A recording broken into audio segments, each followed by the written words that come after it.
Hello and welcome to 10-Minute Physics. I am the physics exam guru. Today in 10 minutes or less I would like to look at some exam tips. In part 2 we will look at making the jump from a GCSE, IGCSE level explanation to an A level or IB explanation.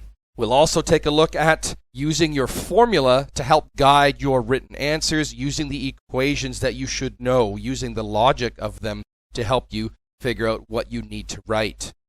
You in GCSE do not talk about flux. You do not talk about EMF being the rate of change of flux. You don't do that. You talk about the coil cutting the field lines and that kind of thing. Let's move on to question number 2. I want to talk about making the jump from GCSE to A-level explanations. So when the stylus vibrates, there's potential difference across the terminals. And explain the origin of the potential difference. So this is induction. And I don't want to talk too much about this because I want to spend time on the other questions. But just how do you get your 4 marks? Okay. You talk about there is a magnetic flux. We no longer talk about field lines cutting the coil. You know what flux means. You've got a magnetic field strength. You've got a certain cross-sectional area. You've got a coil over here. There's your cross-sectional area. The flux is changing as the needle vibrates. All right. You get a mark for talking about the flux. Flux linkage. Be careful about your terms. Okay. Make sure you know what that means. When you talk about flux, that's one thing. When we talk about flux linkage, it has to do with a coil, all right? You can say that the magnet vibrates because of the bumps, and the flux or the field, if you like, changes through the coil, okay? So you talk about a magnetic flux, how it changes because the magnet vibrates. That's already 3 marks, and it induces an EMF. It's a very straightforward question. Unfortunately, you don't want to talk about field lines cutting the coil and that kind of thing. We're stepping up a bit when we're into the A level, okay? Now, finally, the last thing I really want to talk about, because I saw it on 2 questions here, is when you go along here, so you calculate the angular velocity of this LP, of this record as it's spinning, okay? Now here, as the stylus moves towards the center, the encoded bumps must be fitted into shorter length of groove. Explain why the encoded bumps in the groove become more compressed. That means closer together as the stylus moves towards the center. Okay, so let's think about it. You've got your record. Here's your needle. Okay, it's rotating this way, yeah?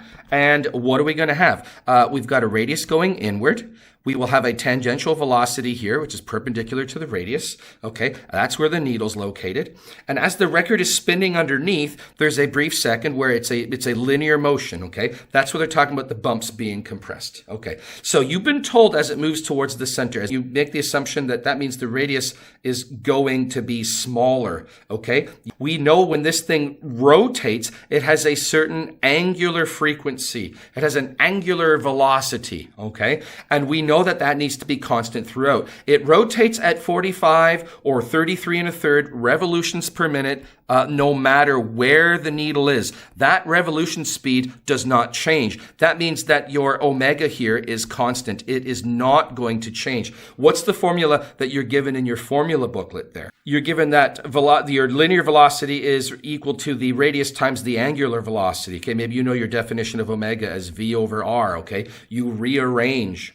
Right, so because your angular velocity is constant, you know that as your radius is decreasing, so should the velocity. The velocity is going to be going smaller, okay? If you don't quite understand all of what's going on, use these equations from the formula booklet to help you, okay? And let's take a look. All right, so in the mark scheme here, right, they talk about, you've got an angular velocity, which is constant, or the period, the time it takes for one rotation, or frequency, if you will, how many times it rotates per second, right? That is going to be constant. Now, it says here you can use either of these formulas. Look at the circumference formula that you got going on here. Let's just remind, what I tell my class, here's circumference, is equal to 2 pi r. Now, as your radius decreases, your circumference will get smaller. You can see that they're proportional because 2 pi is just a conversion factor there. But just remind yourself, right? Circumference is a special case of arc length. Okay, the arc length of a circumference means that your angular displacement is 2 pi. You've done one full revolution. Okay, now we typically write the equation this way. Now, if I do time derivative, right, you can see you can see we got the equation from up there. That's how they're linked, okay? I call this the linking equation with my class. And so your angular velocity is constant. Your radius goes down. Your velocity goes down. Your radius goes down because your needle's getting closer towards the center. It means it's got a lower circumference. Okay, it's traveling at the same rotational speed, but the circumference is going to be, it's a smaller circumference, it's a smaller distance to travel. Okay, so what's going on is because it's a smaller distance to travel, or if you want to look at it as the velocity is getting slower, this linear velocity is getting smaller as you go through.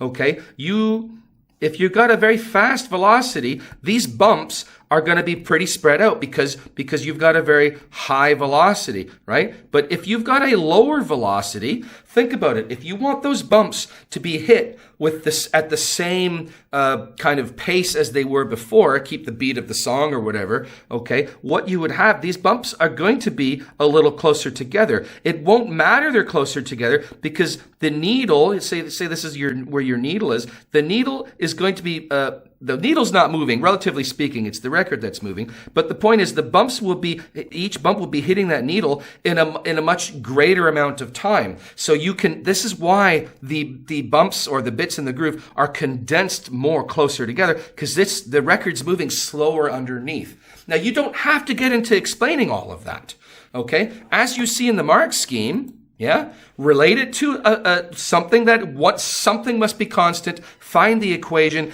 and then you're looking for either a directly or indirectly proportional relationship, okay? And you're using this formula, this equation, to guide your thinking, okay? If you look at the question here, explain why the bumps are more compressed as the stylus moves towards the center, okay? So, as we said before, what did we do to start the question? We identify a changing variable, identify a constant variable. What formula do you use? And then you know the relationship, okay? So that's basically it. As the radius goes down in either of these cases, we know the variable on the opposite side of the equation also goes down. Use your formulas to help you. Okay, so there we are. That's exam tips number 1. Read the question. Make sure you know the difference between a physics question and a graphing or math question. Okay. Try to advance your vocabulary and take the new little wrinkles and nuances you're learning at A level or IB, the step up from GCSE, and talk more advanced. But most important that I want you to get out of this lesson here is using the formula and equations. Have that formula booklet in front of you, and when you're asked to explain a concept, look at what the variables are.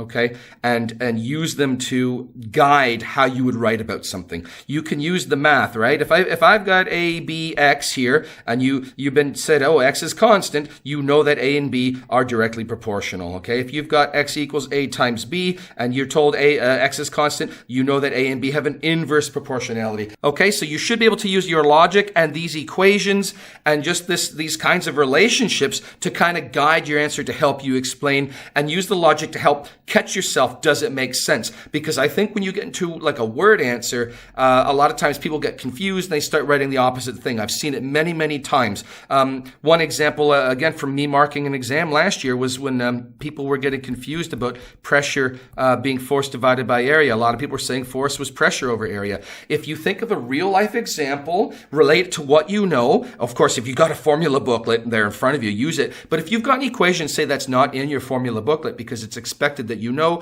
and you have a brain freeze, think about a situation, think about how it should work, and maybe you can get and realize you've actually got the equation wrong. Do this before you start writing in any words to avoid catching some errors.